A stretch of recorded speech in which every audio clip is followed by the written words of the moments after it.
Good evening, welcome to MGR Game. My name is Sean. We're here to discuss what's happened over the international break of England. I'm joined with Phil and Nathan tonight, and obviously the international break's over. We'll quickly digest that, but more importantly, the EPL's back this weekend. Thank God.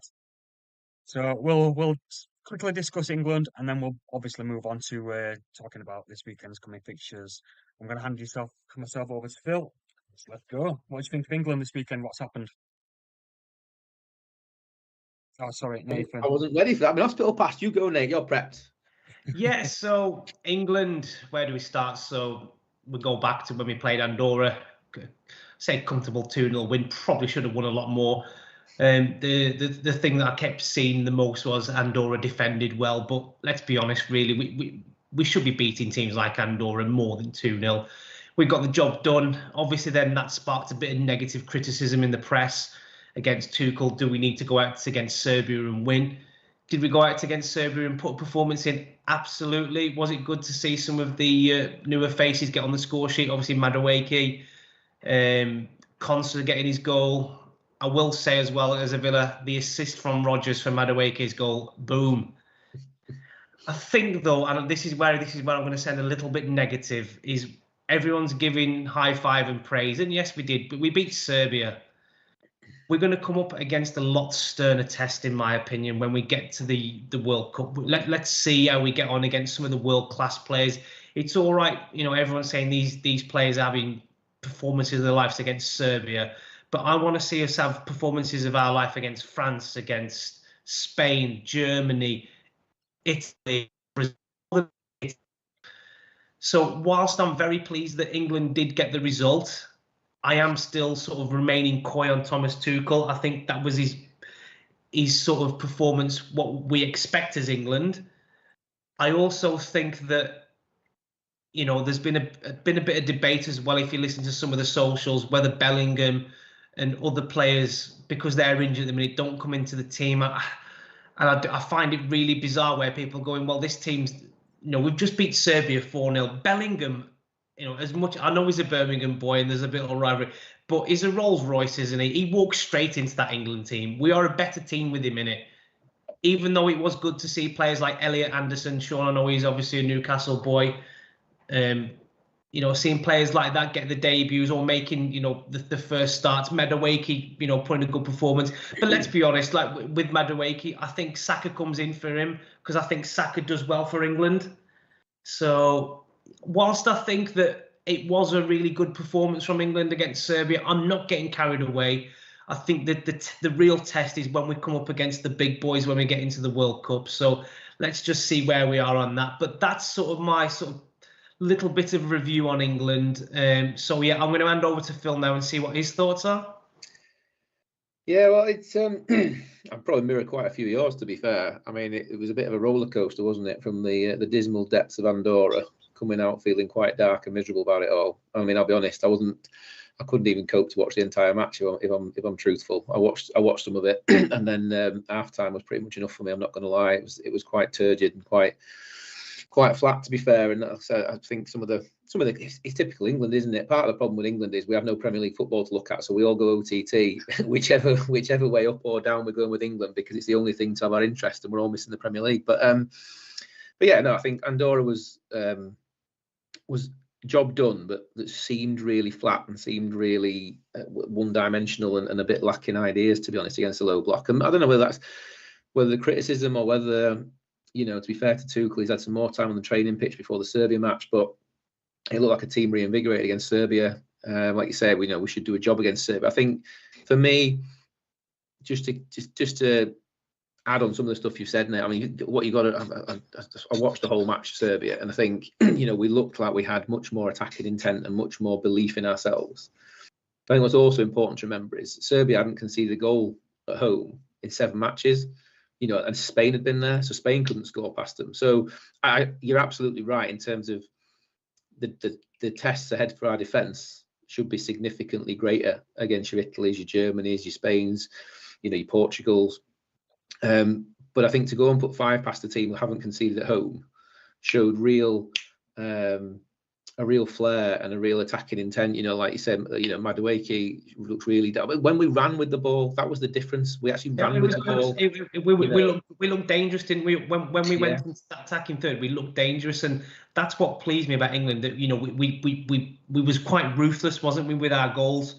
So that's what pleased me about the Serbia performance. We took our chances. We finished it well, and we did far more. What we didn't do against Andorra. Against Andorra, we just moved the ball. Whereas with Serbia, we moved the ball with purpose and looked to penetrate, and we got the rewards for that. And the lads obviously finished the chances as they came along. I think the other thing that cheered me up about Serbia, when you look at the list of players who didn't play, who either weren't available or didn't, if you look at our attacking line, Saka, Foden, Grealish, Bellingham, none of them anywhere near the team, and yet you'd go, well, nearly all of them, you could argue, should be starters straight up. Eze didn't play. They should all be starters off the bat in a full-strength England team. And I quite like to see that. And I'd like to see more of that, if I'm honest. For all players, moan and whine about, too many matches and blah, blah, blah. Well, fine. You know what, then? When we're playing the Serbias of the world, why are we playing the first team? If they're such good players, they don't need to play against Serbia, do they? Like that, our team had more than enough to demolish Serbia the other night without needing to risk us. I mean, from an Arsenal fan point of view, so that into England, I think it's the first international window in 2 or 3 years we haven't had a player come back injured. Like I think that why would you risk your best players when you don't need to? When you have got a World Cup coming up in the summer, like why overplay them? Why overtrain them when you don't have to do that? So yeah, I think all round it was solid. I think seeing that strength in depth for an England squad, and like I say, you could almost name a first team England 11 with the players we didn't have available or didn't get on the pitch, and I do think probably the bigger piece of work from what we saw against Serbia is the defence. I cannot imagine, like you said, Nate, list those top teams at the World Cup. I just cannot see Guehi and Konsa keeping clean sheets against really serious attacking threats. Are they our best partnership, Phil, do you think? Or do you think John Stones comes back into it and Maguire? Well, I think if he's fit, John Stones should come back into it. Who plays against him? With him, is it Gay or is it Konsa? Is it Maguire? Or I think Gay should be in. And Gay at the minute, he's playing well for Palace. He's you could argue he should be playing for Liverpool. He's a really, really good, solid centre back, and he's proven against some really top attackers over the last 2 or 3 years that he can defend anybody. I just think Konsa's got bigger question marks over him. The reason being because of the fact he left Liverpool, and I get the fact maybe one reason is he thought he was coming in, but you like to see players having the belief to fight for their place, not just bugging out. Like, do you know what I mean? And for that reason, I'm not sure he's good enough to be England's starting centre back. I don't think Maguire's quick enough. Although he's solid, he's just not fast enough. So I think John Stones has got a bit more pace than Maguire. And once he's fit, if he hits back on top form, he should be back in. But I liked Livramento at fullback. Again, he did a good job, didn't he? I think he's done really well there. He got some really good reports. I think what I would say, just for me to just jump in on you, Phil, is that Ezri Konsa, for me, one of the most underrated defenders in the Premier League. Now, as a Villa fan, I would say that being biased. But if you don't watch him every week, you probably don't appreciate how good he actually is. Now, do I agree that probably Gay should start in front of him? Probably yes at the minute in terms of form. But I think consistently over the last 5 or 6 years, Konsa's sort of kept a very level playing field. He's been very consistent at Villa, and he's done it really well. And he's never... So what Emery's done is he's always sort of rotated his centre backs, not Konsa, but he's either played with Mings or he's played with Torres or the fourth defender, which will be probably Lindelof this season. But in the international stage, he looked solid with Gay, and he looked quite well. And again, I know I've just contradicted myself saying it was only Serbia, but it is something to consider moving forward. It is a solid partnership. That you could build on it, but it's like just how they'll get on. Gay will start ahead of him. It's just how they'll get on. The question mark would only be how they would get on against the guile of a top tier attacking team like Serbia. Even when they got the attack, they're very, Mitrovic and that they're very, and Vlahovic. They're very straightforward attackers, aren't they? They're just big guys who are coming at you and looking to overpower you and dominate. Whereas, you face like the Spanish forwards, or you face Ronaldo, or you face Ronaldo's different level, or you go to the Argentinian attack. they've got layers to their attack, haven't they? And guile that I don't know how we get on again. You know, the lad from Nottingham Forest did fantastically well both games, to be fair to him. But again, to your point, it's only Andorra, it's only Serbia. But flip side, they can only beat the teams that are in front of them. So absolutely, I agree with that. We're seeing a huge improvement from Saturday to the game against Serbia. You know, they just looked a lot better. They looked confident, and hopefully, I would just like to see Tuchel maybe. I suppose you can't criticise too much. 2 more wins and 2 more clean sheets, isn't it? But you know, I do think it feels very yesteryear to see Jordan Henderson coming on as a substitute. Like, I'm not sure about this. Again, it's no. And when I talk about strength in depth, seeing substitutions like that, it feels like we haven't got strength in depth. So, but overall, really positive, really happy. 5 good goals. You know what? I watched all 90 minutes of that match and it kept me entertained all the way through. So, yeah, ticking the box. It was low on Saturday, high on midweek. So yeah, that's my thoughts. Yeah, to be fair, the second performance were a lot better. Again, touching on your strength in depth, it's good to see some of these players coming through. Elliot Anderson, obviously a Newcastle boy for me. Seeing him excel was brilliant. Wish him well. He looked really good in that team. Madueke again. Livramento would have pleased you though, wouldn't he, Sean? Seeing Livramento. Really did, yeah. And do you know what? Every time I watch him play, he just seems to step ahead of himself again. He's a really, really good talent, and he's one I look forward to seeing in England shot more often. He's filling that role really well. Yeah, I mean, overall, poor performance on Saturday. It were a bit dull, and then obviously a nice, comfortable win, 5-0 against Serbia. Declan Rice again played really well, I thought, when he was there. Do you know what devastated me, right? Having watched his performance, he can't hit a shot for shit, can he? What did he have, 8 shots? Not one of them looked properly dangerous. I tell you, if he gets a chance against Forest at the weekend, he needs to be scoring a hat-trick. Just well, he's got to get a goal. Let's move away from the internationals, and you just mentioned their Forest, and obviously he's back. Like the Terminator of Bad Mash, Poch is back. So it'd be interesting to get your views on this. So Nathan, what do you think, Big Poch? So Postecoglou going to Nottingham Forest.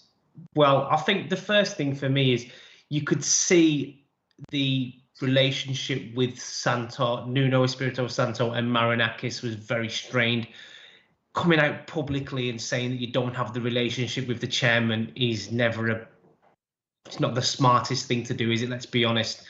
And Marinakis is a very flamboyant owner. He's very outspoken, and he runs the club how he wants. So you dance to my tune. Obviously, the appointment of Edu from your boys, Phil.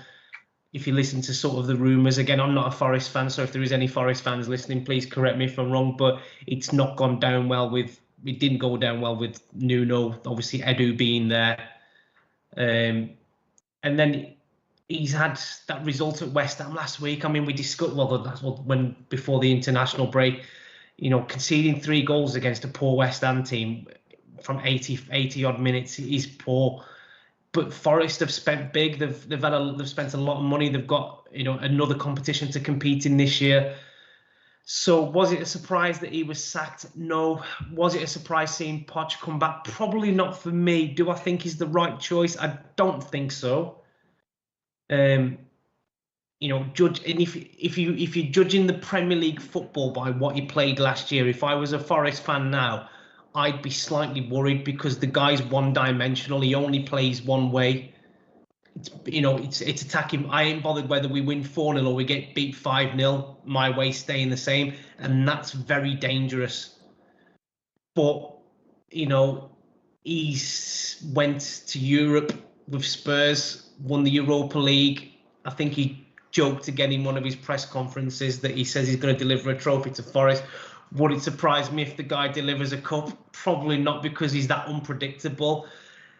The jury's out. It remains to be seen for me. I don't think I think there were better managers available that Forest could have gone for. Maybe Marinakis has gone for sort of, I know obviously he's got the Australian, but he's a Greek heritage as well. Maybe that's another thing that swung it for him as well. But the jury's out. He's we'll get into the predictions, after this.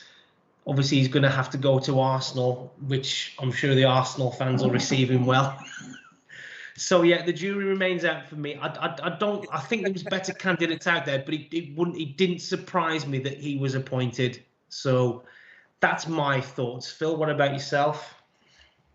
Well, I think it's a massive roll of the dice, to be honest. You're you couldn't get much more chalk and cheese than Santo and Postecoglou, could you, to be fair? So you're literally looking at overhauling the full style of football, the full style of the team mid-season, which is a hell of a brave call. I think, Marinakis must have his eye on the Europa League, I reckon, and obviously, Postecoglou's fresh off the back of winning it and kind of would love a chance to win it again. But I think it's a really, like I say, a really brave, let's go with that, roll of the dice, to be honest, because you look how Tottenham flirted relegation last season, and Forest don't have anything like the depth that Tottenham had. So, and you might want to win the Europa League, but if you sacrifice your Premiership status to get it, it feels like a really strange call to make when all the money is in the Premiership, all the prestige and all the long-term glory for the club is in the Premier League. So, yeah, it's a strange one to me. I can't mind whether I'm pleased or not from an Arsenal point of view, bear in mind this weekend, because we're either going to smash the life out of them as they try and change styles, or he won't change very much, which will leave it as still a difficult game for us, to be fair. But no, it's I wouldn't say it's nice to see him back. I mean, he's always good for a soundbite, and he's always good for an interview. We do, mate. I'm not really bought into the cult of Postecoglou, to be fair. I think there are times I wish Arteta played more exciting football, but fundamentally, I want to see. Well, you boys know my view. I want to see my team win more weekends than I'll see them lose. So, Postecoglou's format of football doesn't really offer that, I don't think, unless you're in a division like he worked his way through from, Scotland and Australia and Japanese leagues, where he could just bulldoze teams because he was at the best club. You can't do that in the Premier League. Even if you are at the best club, you can't do it. So, I just think it's a really risky appointment. But, like you say, Espirito Santo made his position untenable. Now, I did see something from my old mate Simon Jordan the other day where his argument was that he'd done it on purpose to make sure he got the payout because he'd had enough and he wanted good, because there's obviously rumours that he don't get on with Edu, isn't there? And they were overhauling the style of the football. So maybe he did. Maybe a new deal, didn't he? Did he sign a new deal last season? So he obviously...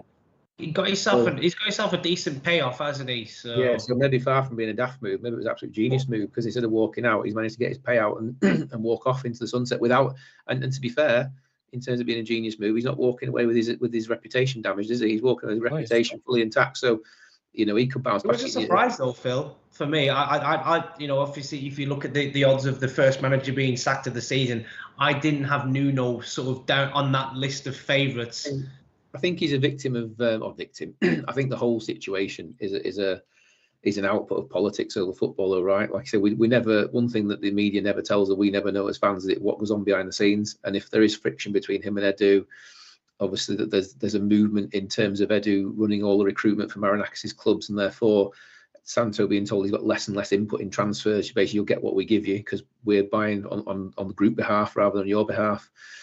It just put strain on something, doesn't it? It's like anything, isn't it? If you work somewhere and you're really happy with your job and you're doing a great job, and then someone from above you says, right, actually, we're just going to change all this now because I want to do it differently.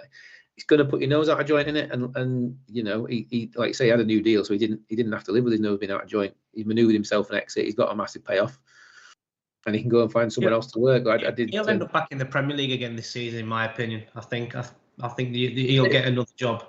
There'll be. I think there'll be teams, lower middle, who would quite happily take a punt on.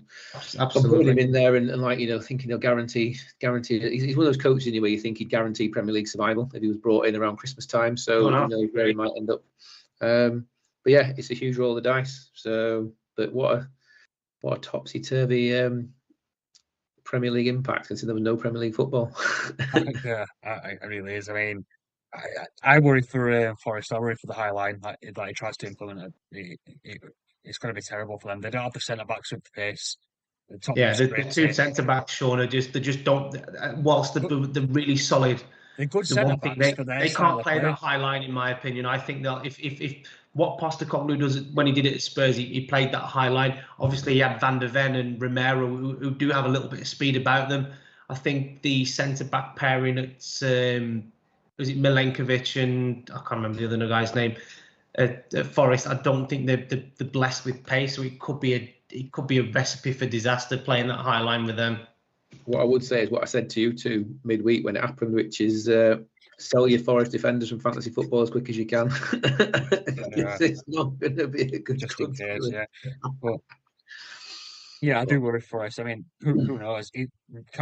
Anyone see Potts changing his style of play? Because I don't. I think it's obvious he can't change his style of play. That's the way he plays, and that's it.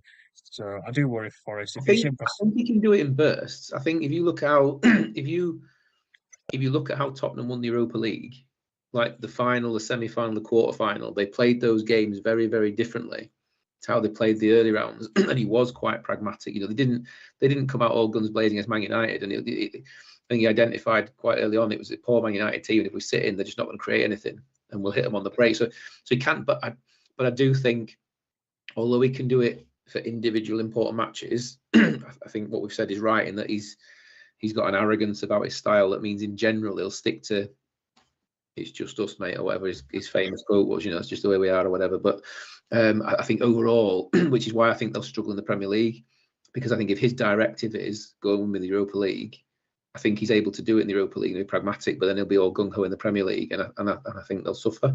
Do you think Marinakis has said to him, though, Phil, maybe we could accept sort of a lower place Premier League finish for a good run in the Europa League, potentially deliver the trophy? I think he'll say to me, it'll be Nottingham Forest, my opinion now, I'm obviously not a Forest fan. If you're Marinakis, I think you'd snatch his hand off to give you Tottenham season from last season. I don't think Marinakis would give a shit about finishing 17th if he came back with the Europa League, because that's what he wants. And the Champions League place. Exactly right, but that's it. When they came to the Championship, Marinakis was huge about promising he was going to bring trophies to Nottingham Forest. This is his first shot. He wants that trophy bad, and I think he would sacrifice. I think now he'd swap. I think now he would take 17th in the Premier League if he won the Europa League. I think there'd probably be a bigger debate whether he'd accept relegation. But I mean, there's an interesting one for you. If Poch bombs in the Premier League, can we have our first Champions League club? I mean, that'd be a possible story right there, wouldn't it? Couldn't it?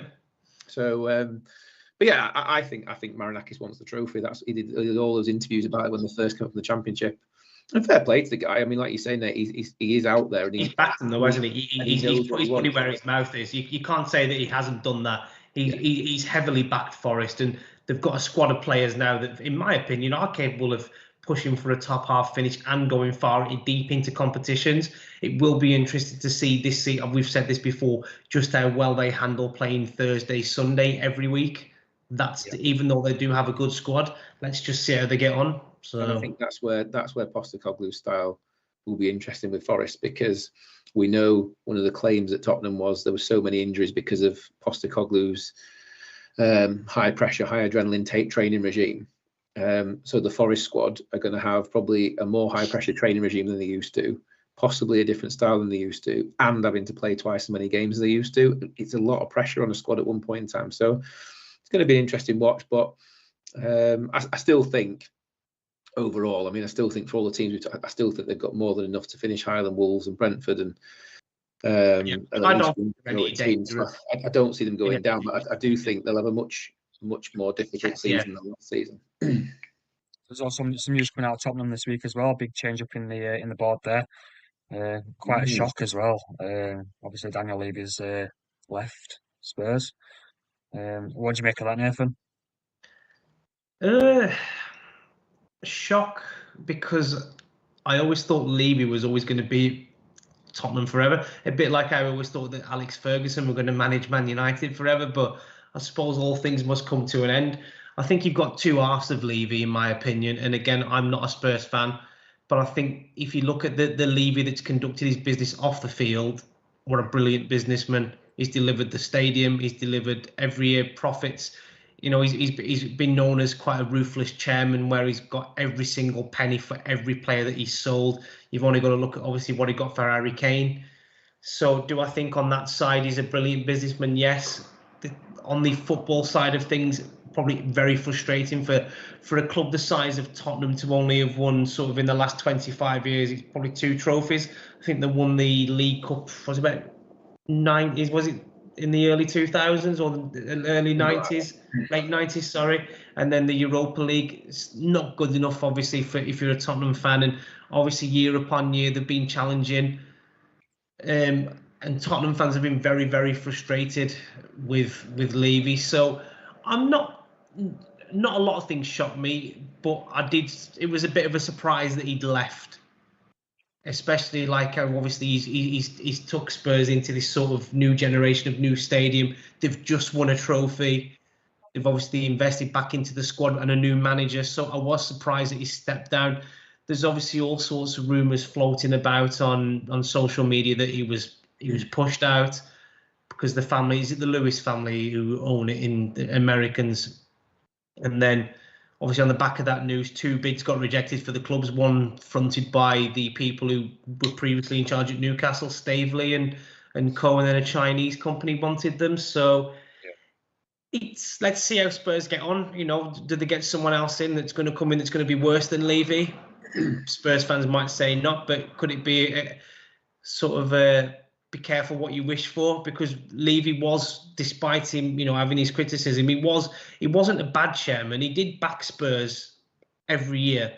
Every year they've spent money, haven't they? Whether they've spent that rightly is a different story. Because I think there's players at Spurs that are probably still not good enough, or that they've had and not been good enough and bought for big money and sold for very little profit. So, yeah, it's one of them for me. Do we think it'll help Spurs, Phil? I don't. Clearly, I'm unbiased, right? But I don't think anything can help Spurs ever. So, you'll always be Spursy, and you'll always be the smallest club in North London. However, that put to one side, because that's just stating fact. I think it's another thing, like we're talking. It's not a football decision; it's a politics decision. Clearly something's gone on at board level. Family aren't happy. There's rumours that he was trying to engineer a sale, which would tie into those 2 bids coming in. The family decided they didn't want to sell and told him to wind his neck and not bugger off.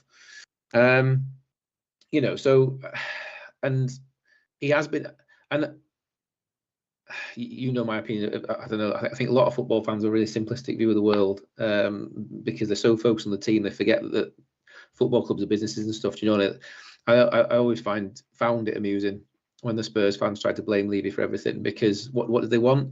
Like he backed Pochettino, who ended up letting him down and choking in the Champions League final. They all whined, they all wanted a winner. He went out and got Mourinho, a born winner.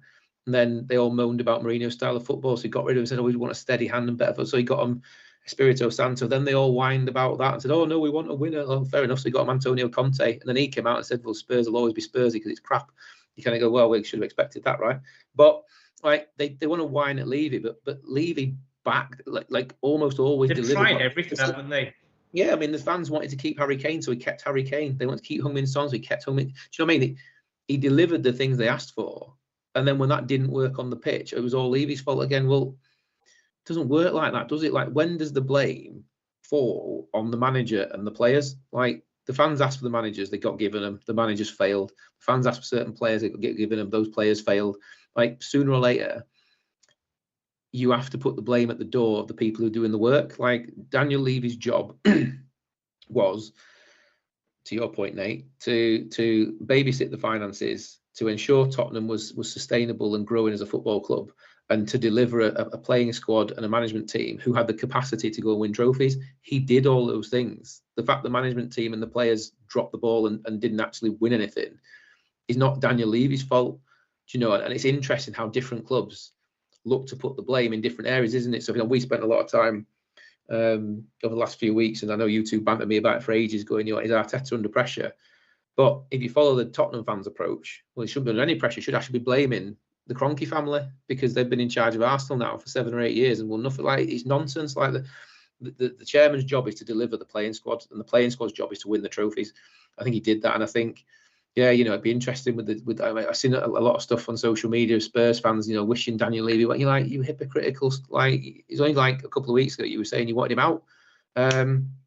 So I think be careful. It's another one of these. Be careful what you wish for. It'd be interesting to see, particularly if Joe Lewis has no intention of selling. Like, for me, the big nervousness when Levy left was I thought it might be part of a buyout. because I think as much as they will always be the smallest club in North London, it'd still be nervous for them to get slightly closer to us and hang on our coattails a bit nearer, because they're primed for it, aren't they? It's a big stadium, it's a successful business, it's placed well in London, it's got a lot of appeal. I mean, it's got no brand quality, has it? Because it never won anything. But they can always market themselves as the second biggest club. Like, someone will go for that, won't they? So, they are well positioned for investment. It's just, I don't think Joe Lewis wants investment. He wants to manage that club, and he enjoys managing that club. So at the end of the day, it's his. Why shouldn't he get on with owning it? So I don't see it.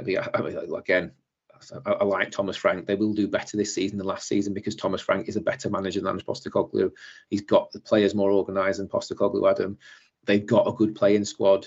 They do have a good stadium. It does have a good atmosphere, from the away fans, obviously. But they're well positioned to have a good season this year. I don't see Levy massively affecting it, because I think all that'll happen is they'll bring in another chairman whose job is to do what I've just said, which is to focus off the pitch to make sure the club stays profitable, and the manager gets what he needs to achieve whatever it is they think they're doing. So I think it's one of them. I mean, like you said, Nate, when you lose one of the pillars or one of the names that's been around the game forever. I mean, what's he been there since 2002? It's ridiculous, like over 20 years, isn't it? Like 5 years he's been. I think whenever a long-standing established name anywhere in the, probably if you take those top 9 or 10 clubs who you would say you would expect to always be Premier League teams now, whenever you lose a big name or a long-standing name from any of them, it's quite a shift in time. But I don't think it'll make a great leader. I think they'll appoint another perfectly capable CEO who will do a good job like Daniel Levy did. And I think fundamentally, I think too much is attached to Daniel Levy in terms of the club's results or lack of results over the last 20 years. I genuinely think they've delivered continuous investment in the squad, in the managers, in the infrastructure, and those teams and managers have failed to deliver. And it's always easy to blame the person who's still there, isn't it? Rather than you keep swapping managers. It's an easy cop out. So who knows? They've got what they wanted. So I guess we'll see if it gets them the results they wanted. I imagine we'll see that it doesn't, but it's an interesting one to watch, isn't it? Can't take the Spurs out Spursy. No, you can't. You really can't. I mean, I agree with yourself, Phil. I don't think too much on the pitch will change. I think Spurs are pretty much set up nicely this season to again progress and have a good season, especially under Thomas Frank. I think he's a great manager, so I do think they'll be all right. I really do. But I don't think there's anything else news-wise to talk about. So let's get back into this weekend's action, then, and obviously yourself, Phil. Thanks, God, honestly, international week. Do one. Just get the Premier League back. I think there's another one shortly. There is. And no, don't say that, Phil. We ain't even got this one back yet. Do we all agree that this one's been poorly timed? Yeah, because we wait what 2-3 months to get the Premier League back, and then 3 weeks in we lose it again. The only positive is we only lost it for a week, not 2 weeks, but just it feels longer than that though, Phil, to me. Especially with the excitement that we had on the transfer window, and obviously everyone wants to see the players coming into the clubs and starting. But international, it's really bad. It's the lack of overarching interest, right? So on a Premier League weekend, as we were talking about just in pre-show, this every one of those 10 results has connotations for your team. So you're interested in all 10 results, whereas you don't. On a qualifying for the European Championships or qualifying for the World Cup, we know England are going to qualify. So you don't care about the rest of the results. Even if you have a crap result, you don't care about the rest of the results because you know we're going to qualify. So it's one game you're looking at, and if that game's poor, you're just bored. Yeah. And whereas Premier League weekend, like I say, we're looking at all 10 results because everything's there's stories all over the shop and whatever. So I think it's just that lack of. And it's not stretched out, is it? The whole country's looking at one game, whereas the weekend, it kicks off at 12:30 on Saturday and it's not over till 7 o'clock on Sunday, and there's all those stories developing over that time.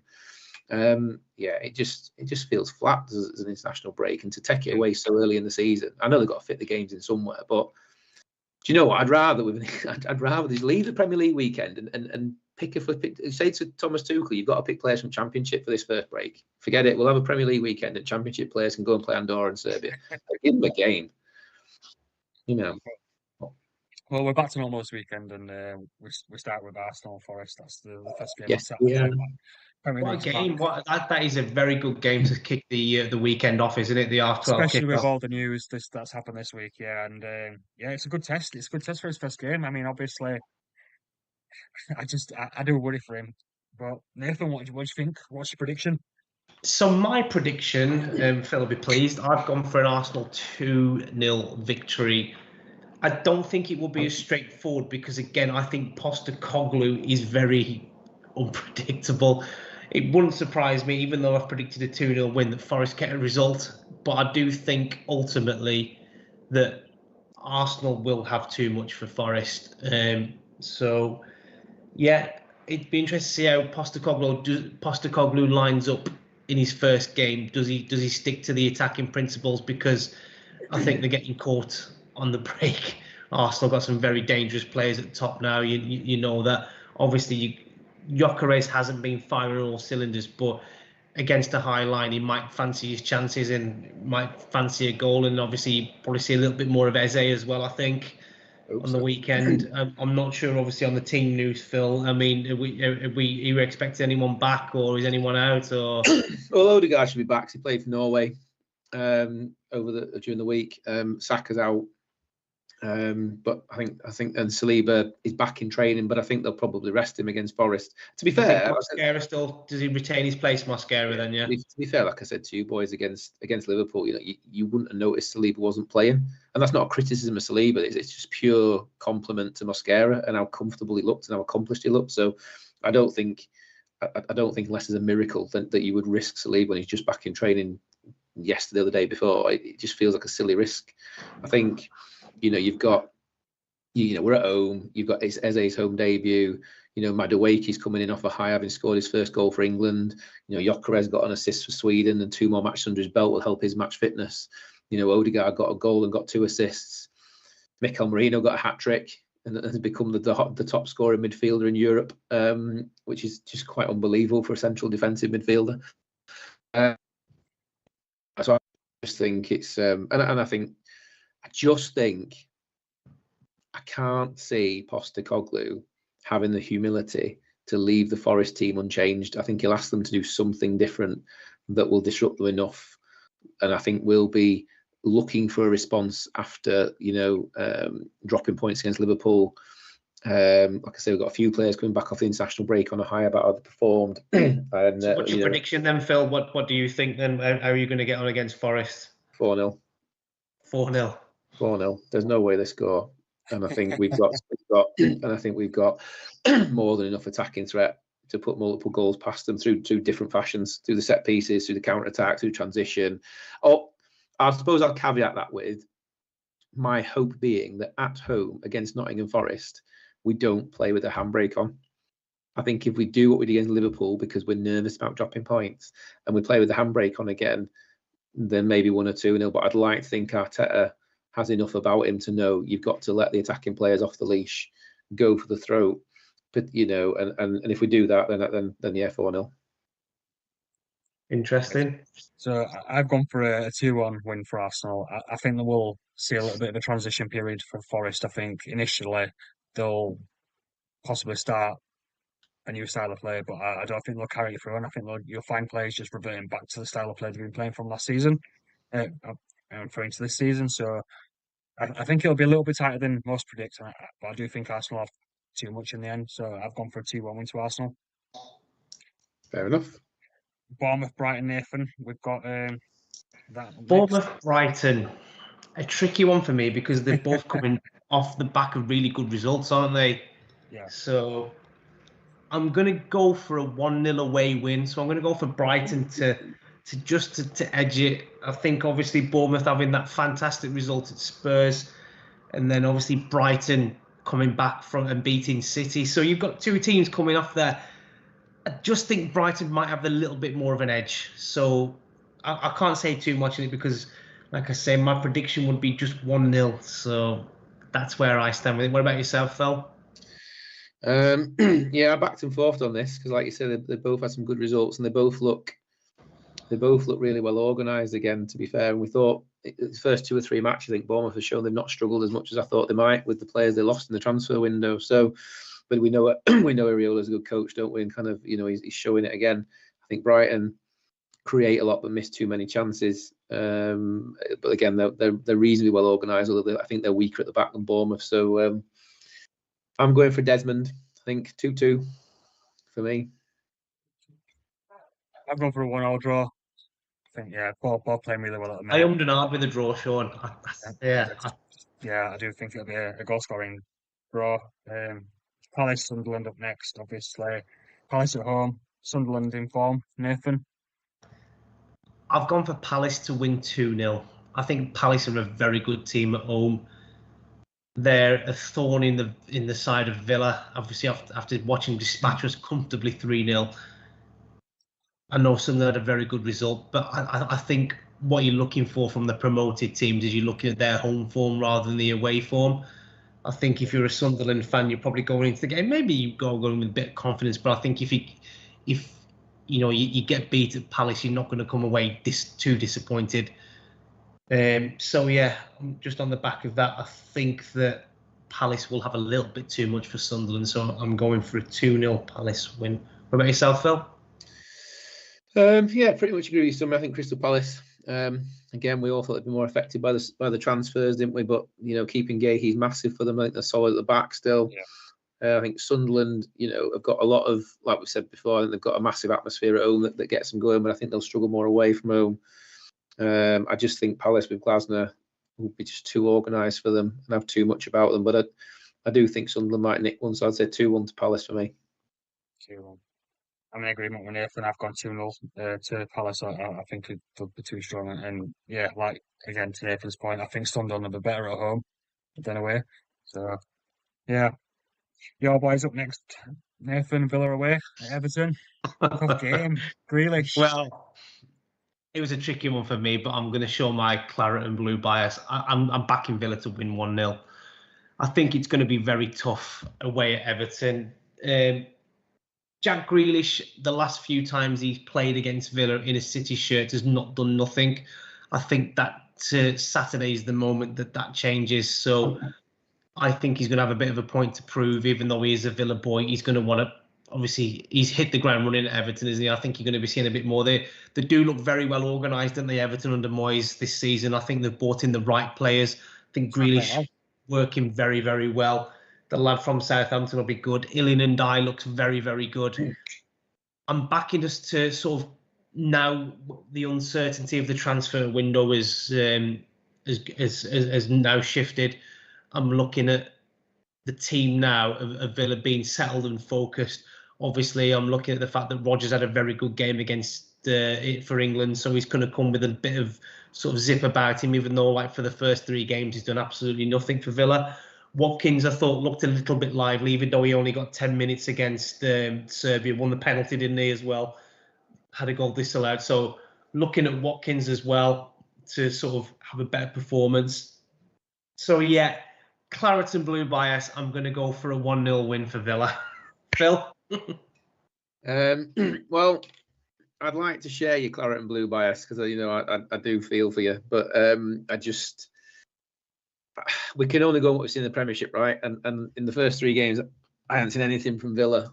I know they got those couple of last-minute signings in, but I just from a neutral point of view, I can't see much from Villa that's making me think they've got a good chance to go into Everton. I think Everton will want to. I think for the first few matches this season, go into what's it called? I don't know what the new stadium's called, but New Goodison. Let's call it that. Is it the Hall Dickinson Stadium? Is it? I think it's called. What it is? Well, we'll go with that then. I think whoever goes to Everton Stadium in the first match this season, Everton have wanted to bounce in that stadium out and create some real momentum. They seemed really keen to have the first match there, the second match there. I think, like you say, Grealish hasn't done much against Villa in a City shirt, but I think we've all talked about that's a different Jack Grealish. He's off the leash now. He's in attack, and I do think, as much as he loves Villa, I do think he's massively motivated to prove that. I can see him turning up. It wouldn't see, even though I've predicted a Villa win, but it wouldn't surprise me if Everton did turn us over. But obviously, I'm just sticking loyal to my boys.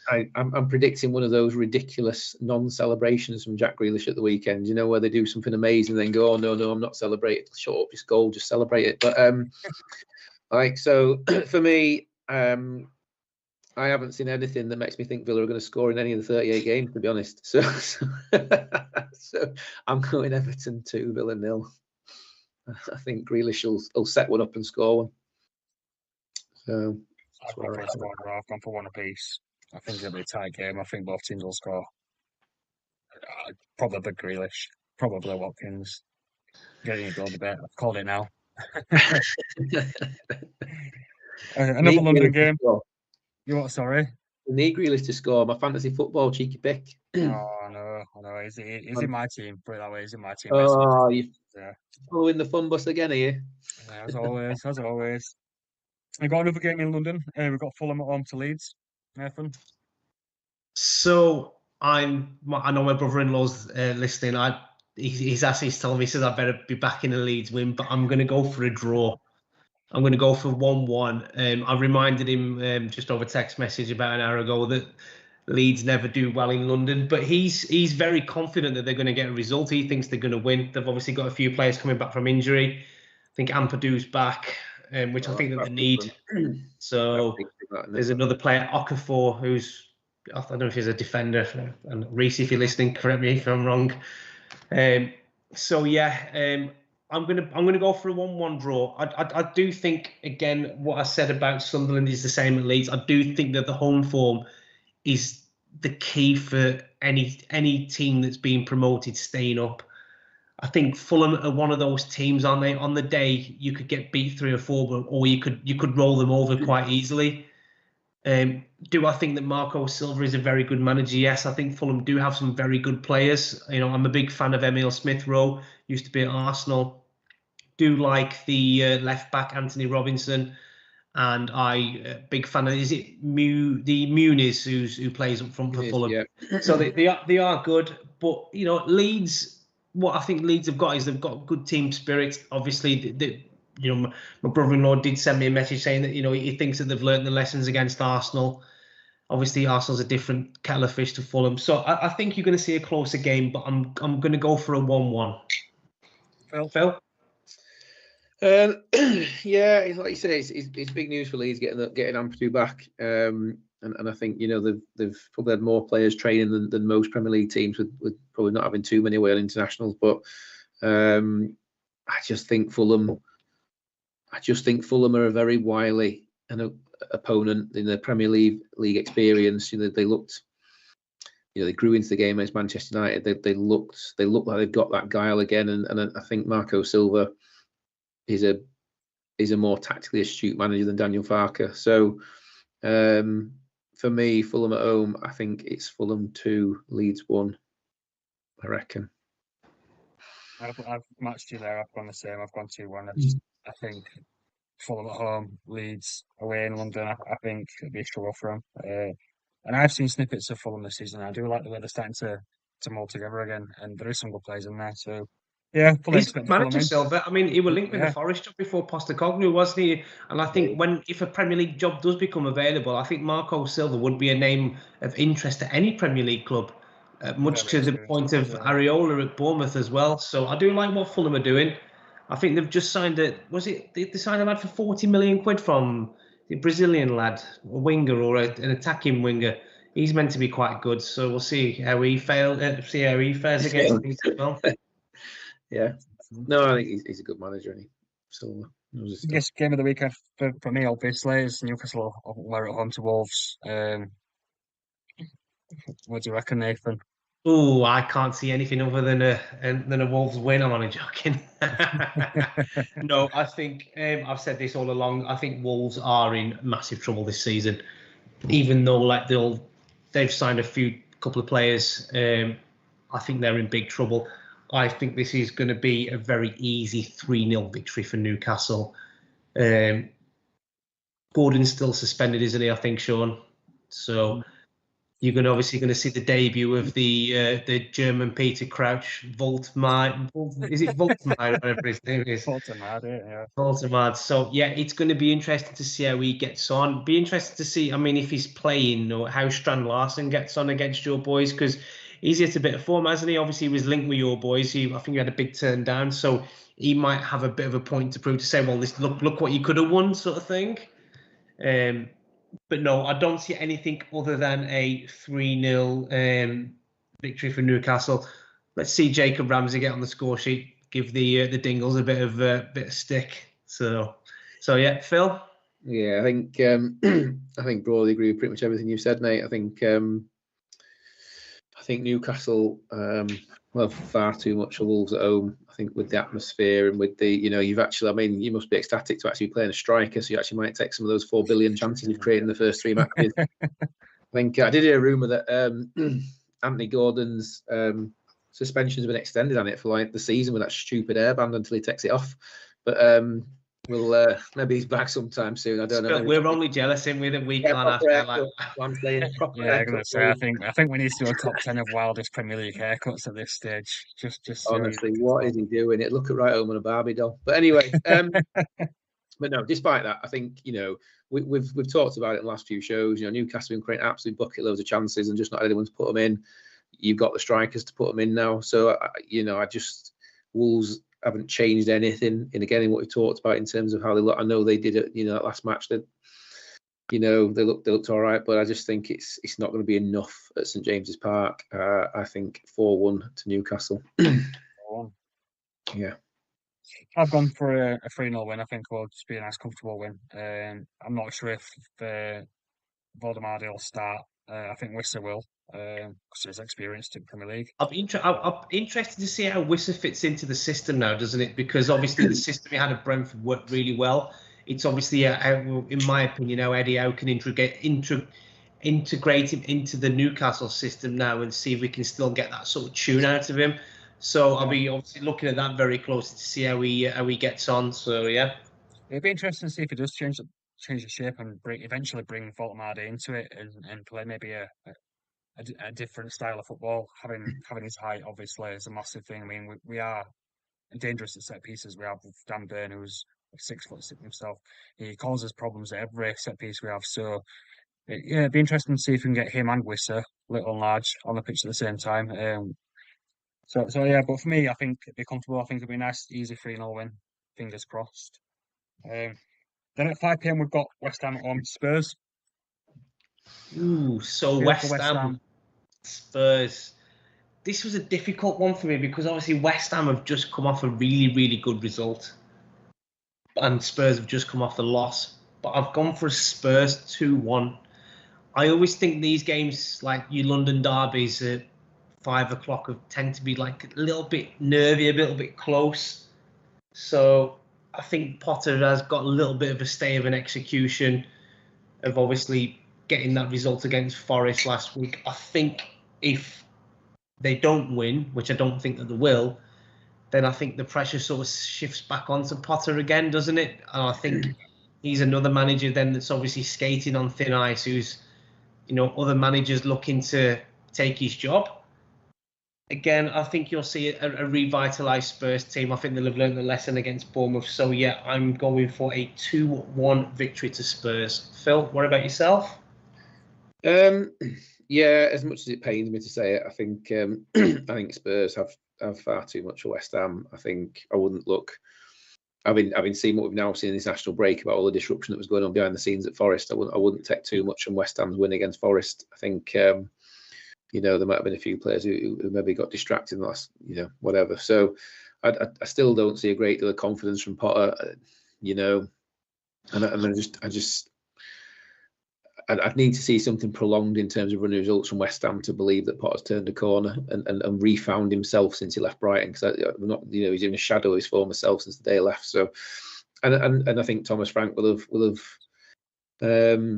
not read the riot act. I'm not sure that's what Thomas Frank is about, but I think he'll have got into his players and gone, listen, that just wasn't good enough against Bournemouth. Like, you can't play how you played against Manchester City and then drop the ball like you did against Bournemouth. Yeah. Like, it's just not good enough. Can't like be consistent. Well, the thing is, at this level, I mean, even the top 2 or 3 divisions, the only thing that separates the clubs is it's not, and I'll caveat this with obviously clear exceptions like your Messis and even Ronaldos of the world. But the real difference is not really ability, it's consistency. Every team has got players who in their moment can do something ridiculous, but who does it the most consistently, continuously, week in, week out? And I just think that's Thomas Frank's challenge at Spurs. Spurs can beat anybody on their day. The challenge they've always had is doing it week in, week out. But I do think they'll have enough, more than enough for West Ham. I think they'll want to win that. I know Tottenham. I know London derbies can be a bit topsy-turvy. Bear in mind they are derbies, but I just think Spurs will have too much for West Ham. And I think Spurs will take that 2-0. If not 3-0, but I'll go 2-0. Okay, I've gone for a 3-1 win to Spurs. I do think West Ham took. They had a good 3-1 win on it last week. But I also think Forest fell apart a little bit there in that last 10 minutes. I think it was a bit of a smash and grab, and yeah, it was a good result. It was bizarre. It was a good result for West Ham, but it was just bizarre. You can't, they got 3 goals in 10 minutes, and I don't think that's to be shirked upon. Yes, I agree that Forest obviously may have sort of capitulated in the last 10 minutes, but it was a good result. It's just, I was just saying, agreeing with you, but I haven't seen enough from that West Ham team to be consistent enough to give me confidence in of Potter, and I think West Ham fans would probably agree and say the same, if I'm honest. Brentford Chelsea, 8 p.m. Long day football Saturday. So yeah, this is the 8 o'clock one. So you're either going to watch this or Casualty. But I think this is probably going to be the easiest result of the weekend, in my opinion. I think Chelsea far too much for Brentford. I've gone for a Chelsea 4-0 win. I think Chelsea at the minute are looking very, very good. Is Cole Palmer back? Say again, sorry? Cole Palmer back? I'm not sure. I think he's got a yellow icon on fantasy. Has he? All right, so he's probably back then, but we're just not sure. I think obviously looking at I think Chelsea have started very well this season. I think João Pedro for me looks absolutely fantastic. I mean, he was decent at Brighton, but it's nice to see a player that's sort of performing at a club like Brighton, then going to a bigger club and then performing. You want to see that, don't you? How many times do you see strikers or in other positions where they're signed for bigger clubs and can't quite cut it? And I think Pedro's looking very, very good. But I think what Maresca has got this season is a better squad. They look a little bit more organised, don't they? A little bit more consistent. So Brentford obviously lost to Sunderland, and we've said that the problems that Brentford are going to have, they don't fill me with confidence in the deadline day signings that they made or over the transfer window that they're going to have enough to be where they were last season. I'm obviously siding with you, Phil, now, where I'm saying Brentford are going to be in the lower half of the table this season. It's just where they finish. I don't think Keith Andrews is the right man for the job. So yeah, the easiest result of the weekend for me, I think Chelsea win 4-0. Phil? Yeah, I agree with everything you said. I think Chelsea look really good. The squad looks really together. I think whatever you think or don't think of Maresca, he seems to have them pulling all in the same direction, at least, even if sometimes they might be a little bit tactically lacking. I think with or without Cole Palmer, their midfield is far too strong for Brentford's midfield. Obviously Brentford lost more players in that last week of the transfer window. And yeah, I just think Chelsea got too much. Like you said, I think João Pedro looks absolutely phenomenal. Looks like he was, born to play that Chelsea lead role. Obviously Delap's injured, so he's kind of got a free run at being the lead striker now. Yeah, I think everything you've said right, Nate. So I think I got 3-0 Chelsea. I think I just don't see Brentford laying a glove on them. It just depends. I suppose it just depends really how many Chelsea want to. At what point Chelsea just go, you know what, we'll pack up and have a rest now, boys. I think they could keep just.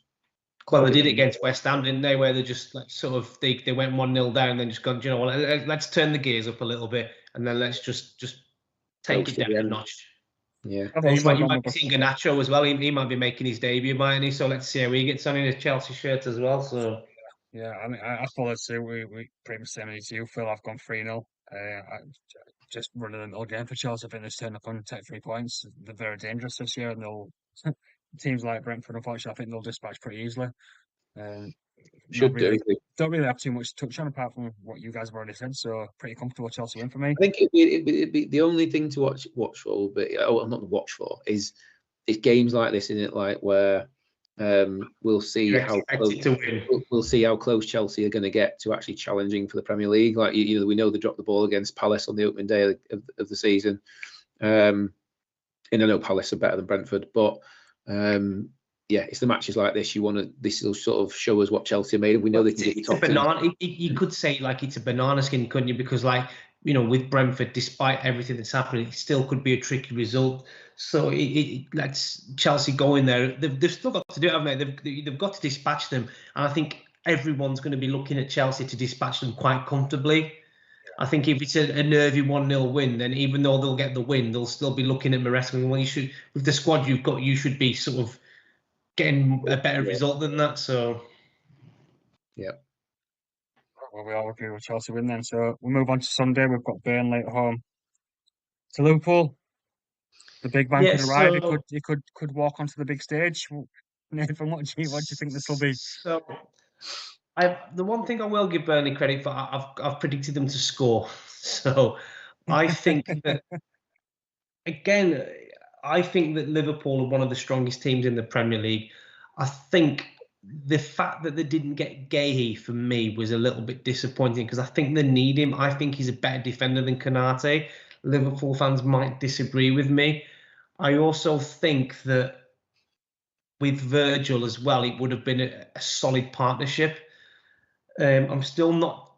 They still look a little bit shaky for me, Liverpool at the back, but I still think they'll win the league. But I do think that Liverpool have far too much for Burnley. I think then Turf Moor, difficult place to go on a pissing down Sunday afternoon in Lancashire. But I think that Liverpool will win 3-1. Be interested to see, obviously, where Isak and Ekitike sort of fit in together. Does he start one or does he start both of them? I think personally he starts one and brings one on. You may see, because Isak's not played any football, has he, this season, apart from Sweden. I'd be surprised if he starts. But it wouldn't surprise me if he made a cameo after 60, 70 minutes.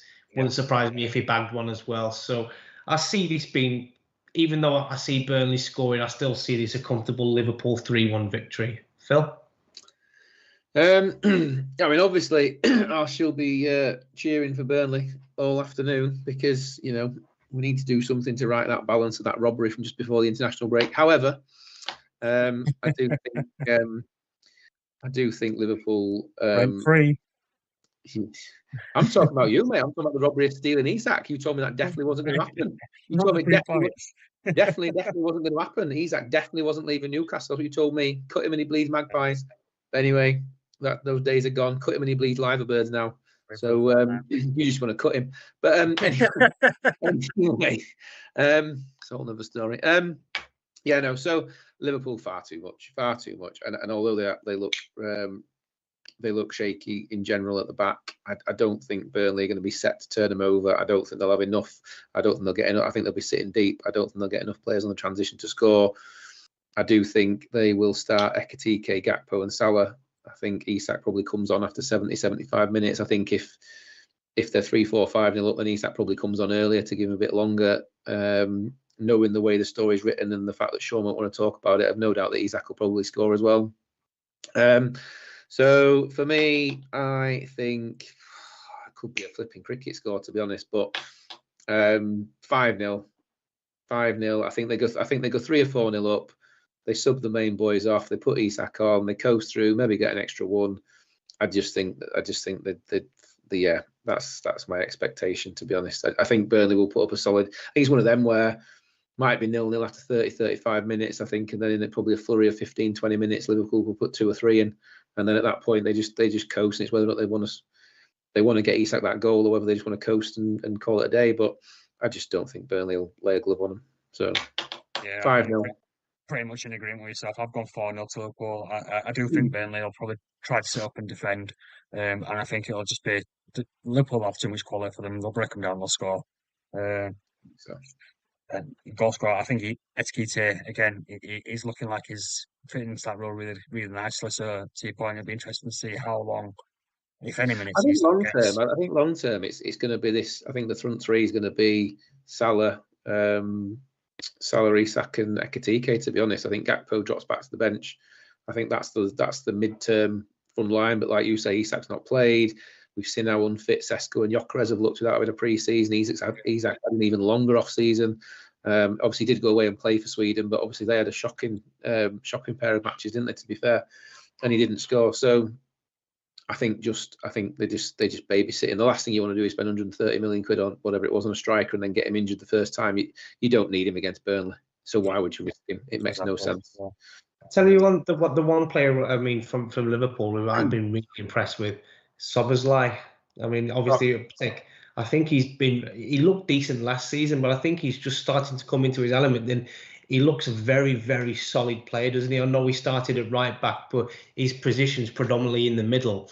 But I think he looks very strong this season, and that's obviously a bonus for Liverpool with that area, because obviously we've just signed Harvey Elliott. So when I know Harvey Elliott wasn't the starter, but I think Szoboszlai, he just seems solid. I think what position he's asked to play, and he just does it. And I think it's always good to have a player like that that's willing to play right back, centre midfield, left back, goalkeeper, whatever, and still look very good. So I think obviously you've got Ekitike getting the plaudits up front. I think from that sort of middle and the back area, Szoboszlai has looked absolutely fantastic for me.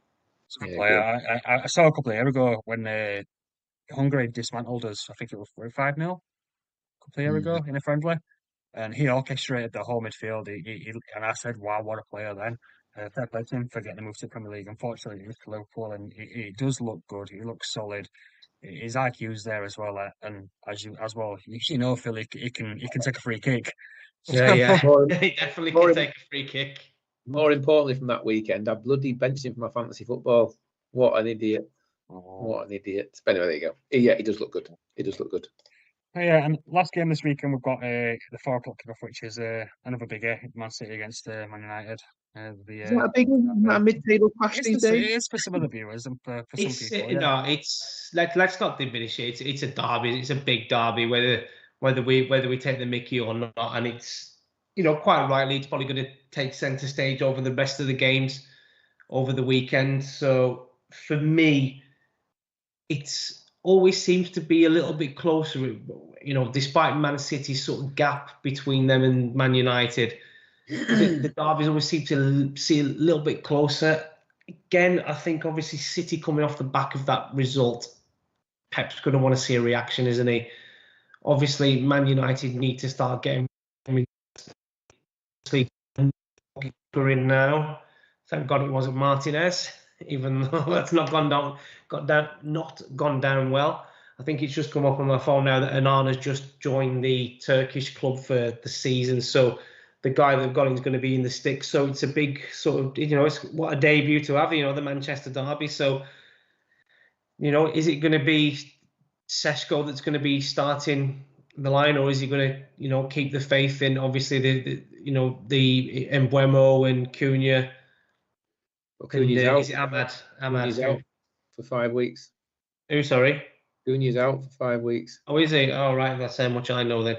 But no, I think it's going to be an interesting game. I've gone Man City to shade it slightly 2-1, but I do think that both teams score in this. It'll be interesting to see. I think Marmoush is out for City, isn't he? Yeah. But obviously Haaland's coming back after that. You'd have seen we're not talking about international anymore, but I think Norway beat Moldova. Was it 11-1? Oh, it was scandalous. Yeah, and obviously, so Haaland did he get 4 or 5, and then the other lad from Rangers got a similar amount. So obviously Haaland's coming back. He's full of confidence. Obviously, I know that the Man United defence is going to be slightly better than Moldova, but he's going to want to come in and get some more goals. So yeah, I mean, losing 11-1, we've all been there on Sunday League, and when we've been hammered, it's horrible. I have more than one occasion. So yeah, I've gone for Man City just to slightly shade it 2-1. So yeah, Phil. Yeah, I think like you say, derbies have a funny way of messing people up, don't they? But I think Man United are in a state of disarray. I think I'm not convinced they know which goalkeeper they're playing, to be honest. There's talk about Binder starting and carrying on his place. Like I say, Cunha's out injured, so that limits their threat. It looks like Amorim doesn't like Sesko up top, which means you'll probably see Mason Mount and Buemo and Fernandes as a false. I don't even know what they're going to play up front, to be honest. So I think their attack looks a bit disjointed. I think their midfield, even without Marmoush playing for City, probably gets overrun. Because he's injured, isn't he? Yeah, I just think it's like, even without him, I just think they're going to. Is Rodri back yet? Is he? No, he's he's there. He's in training, isn't he? He's there. But Pep keeps talking about he doesn't want to risk him. He can't be far off now, though, can he? I mean, he said October originally, didn't he? So I think he's one of them where if they were desperately up against it, he'd play him. But why would you risk him? Because what he doesn't want to do is lose him for the season again. But I just think City. But they've got Donnarumma obviously starting in goal from you would expect. So that's a good sign, isn't it? I mean, Donnarumma is probably one of the best in Europe in keepers, in my opinion. And me and you both suffered with that last season at Champions League, Nate. We know. Oh yeah, I mean, if you won for Donnarumma, Paris would have been nowhere near the. So I think, like I say, Man United in disarray. I'd probably go with you, Nate, and say that because it's a derby, there'll probably be some sort of way they're going to squeak some sort of goal out of it. But I just don't think they're joined up enough in their strategy. And like you said, Pep will be looking for a reaction. It's at home. It's against, that it's those games, isn't it, where the fans desperately don't want to go into work on Monday and have to get laughed at by their workmates if they lost, particularly that City derby. So I just think Man City 3-1. I think Haaland's far too good for the Man United defence. So yeah, 3-1 City. I've also gone through. I just think they'll have too much. Like you, to your point, Phil. Man United seem all over the place.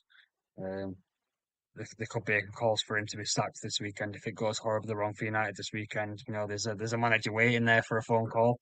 Well, it's going to be tough, isn't it? They've got City and Chelsea in the next two games. Like the pressure's two on him. really rough fixtures. But at the end of the day, if you're going to be a Man United manager, then you're always going to be under scrutiny, aren't you? So poison chalice, isn't it? I think at the minute, the Man United job, I think it's been like that since Ferguson retired, in my opinion. Yeah. I think Amorim is going to be under pressure.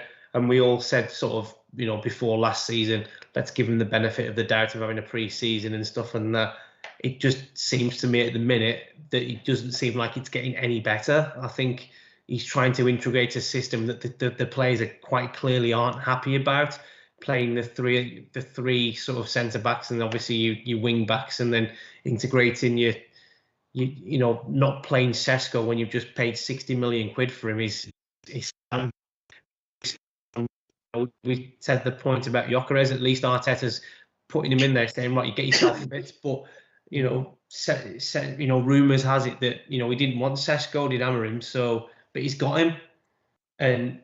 Obviously, when you spend 65 million quid on a striker, the board are telling you he's playing or he's part of, he's got to be part of that match day squad. So it is going to be sort of backs against the wall for him if he doesn't deliver a result. I think he knows that, but we'll see.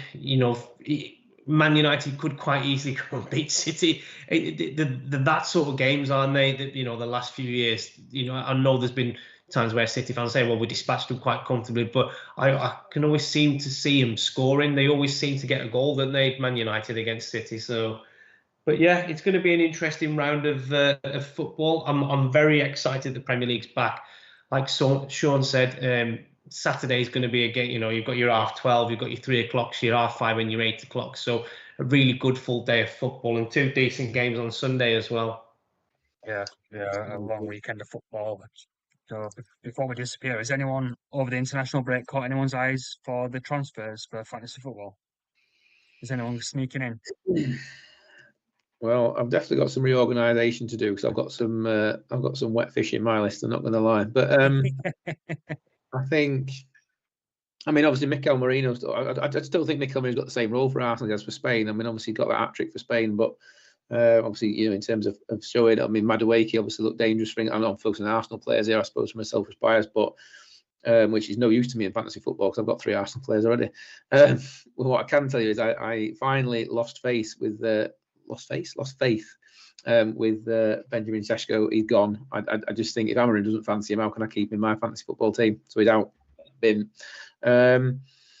I need to find a way of working Mark Gay in somewhere, because I think now he stayed at Palace, that could be a really cheeky pickup, because I think he's going to defend well at Palace, just like he'd defend well anywhere. And I think Palace look really well organised. I think if you rule out the top 4 or 5 teams who you would expect to score past Palace, I think Palace will keep a clean sheet against anybody. So Mark Gay would probably be a good pickup. Yeah. Odegaard's coming back, isn't he? Say he had a decent game for Norway. He just needs to find some way of, when he packs his suitcase to come back, bring that confidence with him that he plays with for Norway. He was really conducting the show. I know it's only Moldova, but he got a goal, he got 2 assists. That contact, that connection with Haaland. He just needs to find a way to bring that confidence back into an Arsenal shirt that he just seems to have lost its way over the last 18 months, 2 years really, since he got injured, to be fair. But yeah, I think, Livramento looked good. I think he'd be good as a defence piece. I don't see Newcastle leaking dozens and dozens of goals this season. Yeah, I mean, take your pick, Kai. I mean, you kind of, it's one of those weird ones, isn't it? You probably want to, you probably want to put 3 Liverpool players in your team every day of the week, really, as well. But you kind of go, well, you're running the risk, aren't you, in fantasy football? If you have a couple of teams with 3, you only them to have a dodgy result, and suddenly you score flat for the week. You kind of want to spread the risk. Well, unfortunately, I wasted a wild card. No way! What did you play? I had to restructure my team. I wasn't happy with it. I'm still not happy with it. So You're so far down the line. Yeah, I wasted the early wild card. So some much needed restructuring from me, though. Good to see Elanga get a goal this weekend, last weekend for Sweden. Have you just cloned my list? Have you just cloned my team now, have you? And Worcester also scored a couple of goals as well this weekend, so nice to see my players are scoring. By yourself, Nathan, have you got any players that you've got your eye on that you're looking to put in? Well, I'm doing terrible at fantasy football as per usual. Don't want change making any difference to my team. Obviously I took Isak out when he was in because he wasn't playing and he was the uncertainty. I think the one that I was going to try and look at getting in is probably put Gay in, I think, because I think he's obviously hit that form. I've still got I need to replace Saliba because he's still showing as injured. So yeah, I'm terrible at fantasy football, guys. I don't claim to be the best. You need to be looking over your shoulder, Nathan. I've seen that that Miss Dewhurst has nearly caught you up, and she missed the first week. Yeah, and sorry, Sarah, but if you beat me, then that is embarrassing.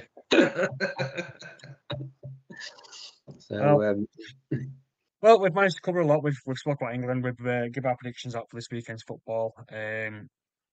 Big thanks to Nathan and Phil. Join us again next week when we discuss, obviously, the outcome of this weekend's football. Make sure you give us a like. Please subscribe and hit that notification bell so that anytime we go live or upload another video, you don't miss out. But I think from me and myself, that's it. Good night. And we'll see you next week. Guys, thanks for watching.